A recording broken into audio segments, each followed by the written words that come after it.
ምን አጋጠመሽ? ያጋጠመኝ ያው እንግዲህ ማንም ሰው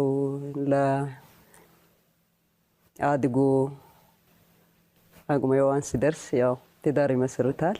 እሺ። ያጋጠመኝ ያው እንግዲህ የትዳር ችግር ነው። ያው በእኛ 2000 እለት ላይ ነበር ሚሊኒየሙ ላይ እኔ ሰርግ። ከዛ በኋላ እስከ 2009 ኑሮን ቀጠልኩት። ከዛ መሃል ላይ ብዙ ችግር ጋብቻዬ ፈርሷል።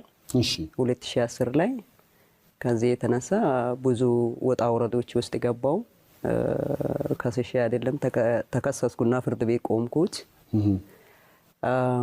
አጋጣሚ ይሄም ትዳር የሚገርም ነገር ጸብ የለኝም ምን የለኝም። 2009 ወደ ውድድር አሜሪካ ሄድኩት። ከዛ በኋላ ባለቤቴ ከቤት ወጥቶ ጠፍቶ ጠበቀኝ ማለት ነው እኔ ሲመለስ። እሺ።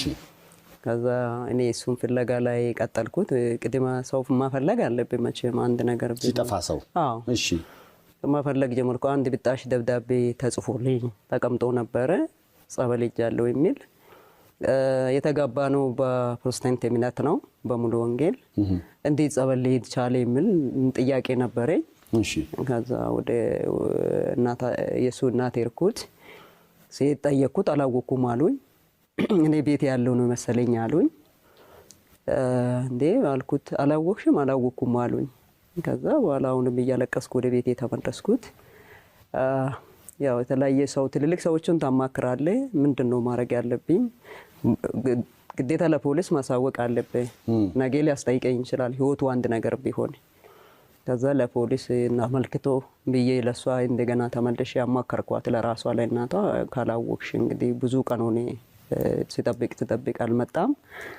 ከዛ በኋላ እጄ ለእናትየው እናመልክቶ ለፖሊስ አልኩት። እሺ እና ያለ ያለችኝና ከቤቷ ወጥቼ ልክ ከዚህ እዚህ አካባቢ ጃክሮስ ጋር እዚህ ማብራት ኃይል ነው እሱ እናት የምትኖረው። ከቤቷ ወጥቼ ልክ ማብራቱ ጋር ሲደርስ ደወለልኝ። ስልክ አጥፍቶ ነበር። እሺ። የሰውን ህይወት አትበጥብጪ፣ ህይወቴን ፈልጋለሁ ካልሽ አርፈሽ ቁጭ በይ አለኝ። ፍቺ ፈልጋለሁ። አርፈሽ ቁጭ በይ ብቻ በቃ ይሄ ነው። እሺ። ህይወቴን ፈልጋለሁ ካልሽ። እንዴ ምን አርጌ ነው እንደዚህ የተባልኩበት ብዬ ወደ ቤት አሁንም ሴት ልጅ ነህና ታለቅሳለህ፣ ብዙ ነገር አለ። ገባው ወደ ቤት ዝም አልኩት፣ ቁጭ አልኩ እንደተባልኩ ማለት ነው። ብጠብቅ ምንም የለም። 2009 6ኛ ወር ውስጥ ነው ከቤት ወጥቶ የጠፋ። ከ8 ወር በኋላ ቆይታ